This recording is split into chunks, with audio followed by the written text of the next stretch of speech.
مفتی طارق مسعود special. اسلام کا ایک بہت بڑا حکم ہے کہ لا تأکلوا مما لم یذکر اسم اللہ علیہ، جس جانور پر اللہ کا نام نہ لیا جائے وہ جانور نہیں کھایا جا سکتا۔ آج یہ چیز بھی مسلمانوں میں سرایت کر رہی ہے۔ یورپ میں، امریکہ میں لوگ رہتے ہیں، مشینی ذبیحہ چل رہا ہے۔ اللہ کا نام انسان لے گا، خوب سمجھ لیں، مشین یا ٹیپ ریکارڈ نے اگر اللہ کا نام لیا ہے تو اس نام لینے کا اعتبار نہیں ہے۔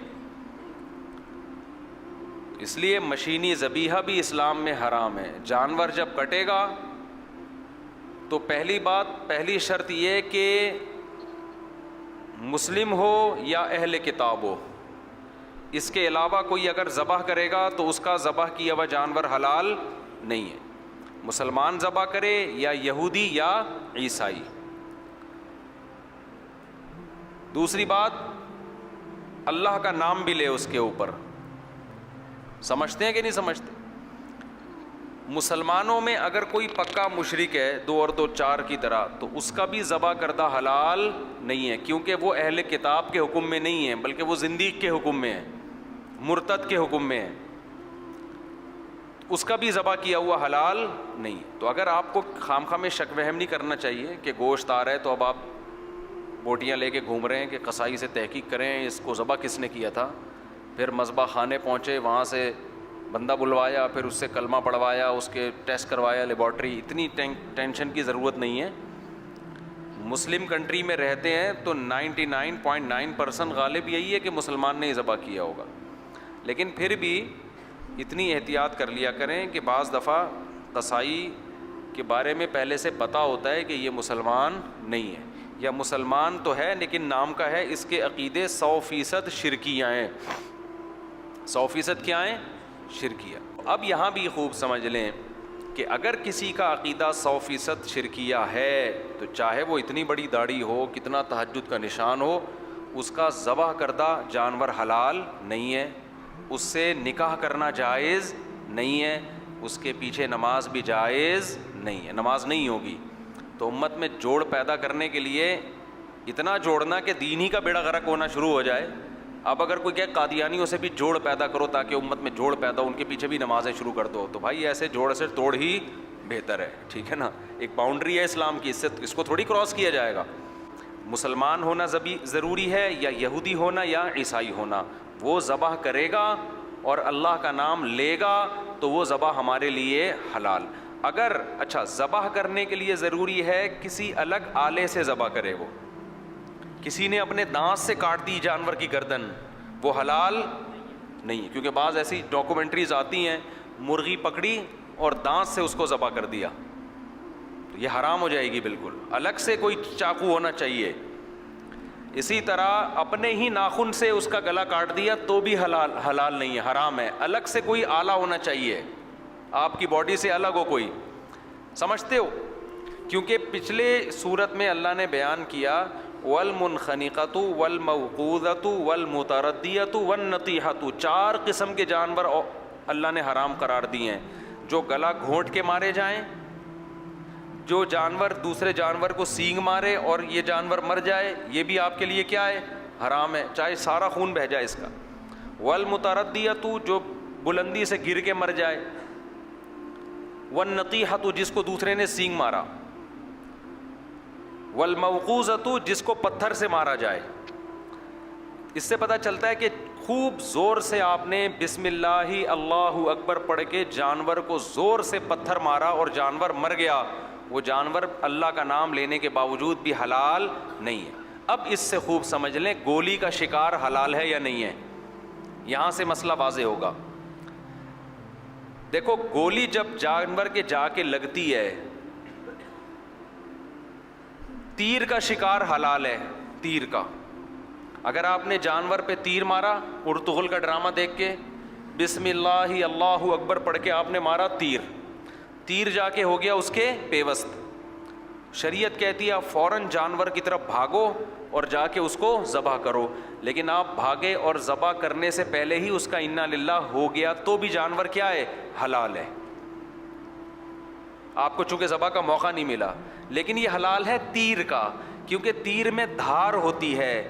اس کو موقوذہ نہیں کہتے, موقوذہ کہتے ہیں جو پتھر کی وجہ سے ہلاک ہوا ہو, تو اس کو کہتے ہیں وہ آلہ جس میں کیا ہو, آگے دھار ہو. تیر ہے, جانور قابو میں نہیں آ رہا تھا, آپ نے بسم اللہ اللہ اکبر پڑھ کے چاقو مارا, اس کے زور سے کھینچ کے مارا اور چاقو جا کے اس کے لگا. شریعت آپ کو حکم دیتی ہے فوراً بھاگو, اس کے مرنے سے پہلے اس کو کیا کر لو, ذبح. لیکن آپ نے سستی نہیں دکھائی, آپ بھاگے, مگر جانور پہلے ہی ٹھنڈا ہو گیا, تو بھی آپ کے لیے وہ جانور کیا ہے, حلال ہے.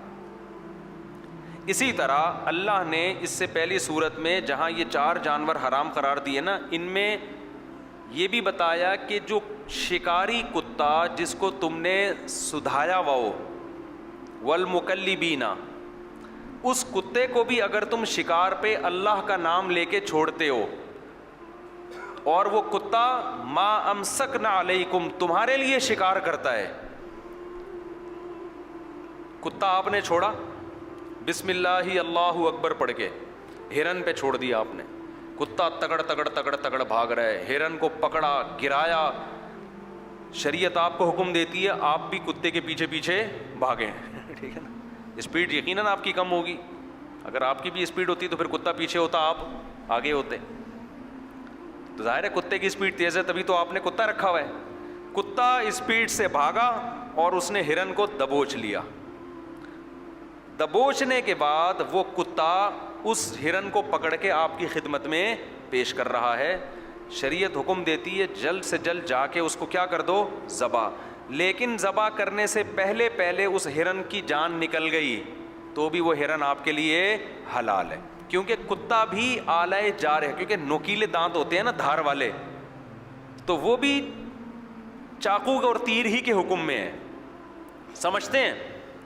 لیکن شرط یہ ہے کہ کتے کو سدھایا ہوا ہو, اور یہ شرطیں فقہاء نے قرآن کی آیتوں سے ہی نکالی ہیں. کیونکہ اگر کتا ٹرینڈ نہیں ہے تو وہ بھاگا. ٹرینڈ نہ ہونے کی علامت یہ ہے کہ اگر اس نے ایک بوٹی بھی خود کھا لی نا اس میں سے, تو وہ جانور پورا آپ کے لیے کیا ہو جائے گا, حرام. دیکھو کتنی اسلام میں انسان کی عظمت کا خیال کیا گیا ہے کہ جانور کتے نے اپنے لیے شکار کیا ہے, تم اس جانور کو نہیں کھا سکتے. یہ انسان نہیں, یہ درندگی ہے, جانوروں کا بچاوا کھا رہے ہو تم وہاں بیٹھ کے. ہم نے دیکھا ہے تنزانیہ کے جنگلوں میں نا, شیر اپنے لیے شکار کرتا ہے, وہاں کے جنگلی لوگ آ کے اس کو اٹھا کے لے جاتے ہیں. یہ انسان کی انسانیت کے بھی خلاف ہے کہ جانور نے شکار کیا, کھا رہا ہے, آپ اس کو بھگایا, چل بے ہٹ یہاں سے. تو قرآن نے کیا بیان کیا, ما امسکنا علیکم, کتے نے تمہارے لیے شکار کیا ہو. تو اس کی علامت یہ ہے کہ اگر خود اس میں سے ایک بوٹی بھی کھا لی اس نے, تو اس کی علامت ہے کہ اب اس میں کنفیوژن پیدا ہو گئی ہے, اب یہ مشکوک ہو گیا ہے, تو اب آپ اس کو نہیں کھا سکتے. تو سدھایا ہوا کتا آپ کا آلہ کہلائے گا, یعنی گویا آپ کا تیر ہے جو آپ نے پھینکا ہے, سمجھتے ہو. تو اب اچھا, اسی طرح ایک شکار ہوتا ہے, باز کے ذریعے شکار کیا جاتا ہے. جو شکاری پرندے ہوتے ہیں, باز کو اگر آپ نے کسی جانور پہ چھوڑا بسم اللہ اللہ اکبر کہہ کے, کسی بھی پرندے پہ چھوڑ دیا, حلال پرندے پہ, باز اس کو پکڑ کے لے آیا آپ کے لیے, تو ذبح کرنے کا موقع اگر آپ کو نہیں ملا تو وہ بھی آپ کے لیے کیا ہے, حلال ہے. کیونکہ اس کی جو چونچ ہے نا وہ بھی چھری کی طرح ہوتی ہے, بلیڈ کا کام کرتی ہے, سمجھتے ہیں. لیکن فقہاء نے بیان کی ہے باز اگر اس میں سے خود بھی کھا لے گا تو بھی آپ کے لیے حلال ہوگا. وجہ اس کی ہے کہ باز کو یہ ٹریننگ دینا 100% ممکن نہیں ہے کہ خود نہ کھائے. وہ کتے کو تو طبیعت سے دھو دو گے وہ سمجھ جائے گا نا, ایک دفعہ کھا لیا دھو دو طبیعت سے. باز کو طبیعت سے دھو نہیں سکتے, وہ اتنا چھوٹا سا ہوتا ہے کہ اس کو 2 چماٹے لگائے تو خطرہ ہے کہ مر ہی نہ جائے وہ. اب رہا شکار, یہ میں اس لیے بتا رہا ہوں کہ شکار کے کتے آپ پال سکتے ہیں, ویسے خامخواہ میں کتا پالنا اسلام میں جائز نہیں ہے. نبی نے فرمایا جس نے کتا پالا روزانہ اس کے اعمال سے 1 قیراط اجر کم ہوتا چلا جائے گا, اس کی نیکیاں میزان کے ترازو میں روز ڈیلی کے حساب سے کم ہوتی چلی جائیں گی. تو بلا وجہ کتے مت پالا کرو, شکار کے لیے پالو یا حفاظت کے لیے. بعض لوگ پرندے پالتے ہیں تو چھت پہ کتے رکھنے پڑتے ہیں, کیونکہ ڈاکو ماکو لوگ چور آتے ہیں چھت پہ سے. کئی دفعہ ایسا ہوا ہے, ایک صاحب نے مجھے بتایا کہ صبح اٹھاؤں تو ایک بھی پرندہ نہیں تھا, تو کتا ہوتا ہے تو کم از کم وہ الارم بجا دیتا ہے ٹھیک ہے نا. تو مجبوری میں پالنا جائز ہے, بلا وجہ کتا پالنا جائز نہیں ہے. اب رہا شکار گولی کا. گولی کے شکار میں اختلاف ہے کہ اگر کسی نے بسم اللہ اللہ اکبر پڑھ کے جانور پہ گولی چلائی اور جانور ذبح کرنے سے پہلے مر گیا تو حلال ہے یا نہیں. بہت سے علماء کہتے ہیں کہ حلال ہے. وجہ کیا ہے؟ وہ کہتے ہیں گولی بھی آلہ جارحہ ہے, قتل کرنے کا کام کرتی ہے, جیسے چاقو اور تیر. لیکن بر صغیر کے علماء اور بھی دنیا میں بہت سے علماء ایسے ہیں جو کہتے ہیں گولی کا شکار حلال نہیں ہے, کیونکہ گولی قتل تو کر دیتی ہے لیکن دھار کے ذریعے نہیں کرتی بلکہ مار کے ذریعے کرتی ہے, قوت مار, پھینکنے کی قوت. اور قرآن نے کہا ہے کہ پتھر سے مرا ہوا حلال نہیں ہے. اب پتھر آپ ہاتھ سے زور سے ماریں, وہ لوہے کا پتھر ہو, اسٹیل کا پتھر ہو, یا کسی آلے میں رکھ کے چلا دیں اس کو, تو اس سے کوئی فرق نہیں پڑتا.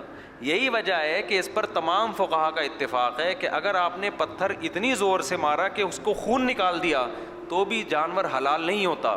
تو مسئلہ خون نکلنے یا نہ نکلنے کا نہیں ہے, مسئلہ یہ ہے کہ دھار والی چیز کے ذریعے اس کو مارا ہے, یا یعنی جو چیز اس کے اندر گھسی ہے وہ دھار کی طاقت سے گھسنی چاہیے, اور پتھر جو اس کی باڈی میں گھس رہا ہے وہ پھینکنے کی قوت سے گھس رہا ہے. تو گولی کی اگر دھار نہیں ہے آگے, جیسے کہ نہیں ہوتی عام طور پہ, تو اس لیے اس کا شکار بھی ہمارے نزدیک جائز نہیں ہے. اور ویسے بھی گوشت میں جب حلال و حرام کے دلائل متعارض ہوتے ہیں تو حرام ہونے کے پہلو کو ترجیح ہوتی ہے, کیونکہ حلال ہونے کی شرائط گوشت میں اسلام میں سخت ہیں. تو اس لیے گولی کا شکار نہ کھایا کریں. جب بندوق لے کے جائیں نا چھرے والی, یا ویسے شکار کیا ہے تو جانور کو ذبح کریں. اگر آپ کے ذبح کرنے سے پہلے مر گیا تو وہ آپ کے کام کا نہیں ہے. ہاں بعض گولیاں ایسی آتی ہیں کہتے ہیں اس میں دھار ہوتی ہے آگے, یہ آرڈر پہ بنوا لیں. کوئی ایسی گولی ہو جس کے آگے نوک ہو, سوئی کی طرح نوک ہو, وہ پھر نوک کے ذریعے اندر گھسے, تو پھر بسم اللہ اللہ اکبر پڑھ کے اگر فائر مارا ہے تو اس کا شکار کیا ہو جائے گا؟ حلال ہو جائے گا. تو یہ احکام اللہ نے بیان کیے. اب ہم آگے چلتے ہیں. تو میں یہ عرض کر رہا تھا بھائی یورپ میں, امریکہ میں جو لوگ رہتے ہیں مشینی ذبیحہ نہ کھایا کریں. اچھا اسلامی ملک میں رہتے ہیں تو سب کو پتہ ہے کہ لوگ ذبح کرتے ہیں اللہ کا نام لے کے, تو یہاں گوشت کے بارے میں تحقیق کرنا ضروری نہیں ہے. لیکن غیر مسلم کنٹری میں جب آپ جاتے ہیں تو بغیر تحقیق کے آپ کے لیے گوشت کھانا حلال نہیں ہے. اور تحقیق میں یہ نہیں کہ بس حلال کا ٹھپا لگا ہوا ہے, وہاں ہر چیز پہ حلال کے ٹھپے لگ رہے ہیں. تو وہ ٹھپے وپے سے کچھ نہیں ہوتا. آج کل لبرل مولانا بھی مارکیٹ میں بہت آ گئے ہیں, وہ حلال کا سرٹیفکیٹ ویسے ہی ان کو پکڑا دیتے ہیں, اور وہ تو ان کا تو مذہب میں ہی اتنی وسعتیں ہیں. تو پراپر طریقے سے جب بھی کسی کنٹری میں جائیں تھوڑا تحقیق کریں, مذبح خانہ جا کے دیکھیں, تھوڑا ریسرچ کریں, کچھ اللہ کی خاطر قربانی دیں. تو جب تک آپ کو یقین نہیں ہو جاتا اس وقت تک ویجیٹیرین بنے رہیں, آلو پیاز ٹماٹر پہ گزارا کریں. سمجھتے ہو؟ تو ایسا نہیں کھا لیا کریں حرام. اللہ نے ان آیتوں میں صاف طور پر منع کیا, اس کو فسق قرار دیا ہے. اور پھر مشرکین مکہ نے اعتراض کیا, مشرکین مکہ نے اعتراض کیا کہ لو بھائی محمد صلی اللہ علیہ وسلم کہتے ہیں کہ ذبح کر کے کھاؤ, یعنی جس جانور کو اللہ نے مار دیا وہ حرام ہے اور جس کو انسان مارے وہ حلال ہے. یہ اعتراض کرتے تھے. سمجھتے ہیں؟ تو اس اعتراض کا قرآن نے جواب نہیں دیا, بلکہ قرآن نے کہا کہ یہ شیاطین اور جنات نا ایسی بیہودہ باتیں اپنے دوستوں کو سکھاتے ہیں. یعنی اتنا بیہودہ اعتراض تھا نا کہ اس کا قرآن نے جواب دیا ہی نہیں. اس نے کہا یہ نبی کو حکم دیا ان اعتراضات کی پرواہ نہ کریں. بھائی انسان مارتا ہے وہ بھی اللہ ہی مارتا ہے نا, تو اللہ نے کہا ہے کہ ہاتھ سے ذبح کرو, اس طریقے سے کرو, خون نکالو, کھا جاؤ اس کو, اور مردہ ہو جائے تو مت کھاؤ. اب یہ کوئی بات تو نہیں ہے کہ اللہ مارے. تو یہ ایسا ہی ہو گیا. ہم جب بچپن میں اسکول جاتے تھے تو کسی کے پیسے گرتے تھے, ہم اٹھا لیتے تھے. وہ کہتے تھے میرے پیسے, ہم کہتے بھائی اللہ کی زمین سے ملے ہمیں. اگر تمہاری جیب سے ہم نے نکالے ہوتے, تمہاری جیب سے نکالے ہوتے تو ہم پابند تھے دینے کے. ہمیں تو کس کی زمین سے ملے؟ اللہ کی. اب اتنی بحث کرتا تھا وہ تو پھر ہم بھی بحث کرتے تھے. ہم کہتے بتا یہ زمین تیرے باپ کی ہے, یہ زمین تیری ہے, تیری جیب تو تیری ہے, زمین تیری نہیں ہے. زمین کس کی ہے؟ اللہ کی. ہمیں تو اللہ کی زمین سے ملے. اب بتاؤ اس اعتراض کا کوئی جواب دے گا؟ ابے اللہ کی زمین سے ہو یا ماموں کی زمین سے ہو, پیسے تو اسی کے ہیں نا. تو ایسے ہی مشرکین مکہ یہ اعتراض کیا کرتے تھے کہ واہ بھائی واہ, جس جانور کو اللہ مار دے وہ حرام, جس کو انسان مارے وہ کیا ہے, حلال ہے. تو اللہ نے کہا کہ یہ شیطان ہے, ان کو اس قسم کی فضول باتیں سکھاتے ہیں, تو ان کی اطاعت مت کرو, اللہ تمہیں کہہ رہا ہے کہ ذبح کر کے کھاؤ. تو یہ بھی اسلام کا حسن ہے. کیسا گوشت نتھر جاتا ہے جب جانور کو ذبح کرتے ہیں, بلیڈنگ ہوتی ہے, گندا خون اس کے جسم سے صاف ستھرا ہو جاتا ہے.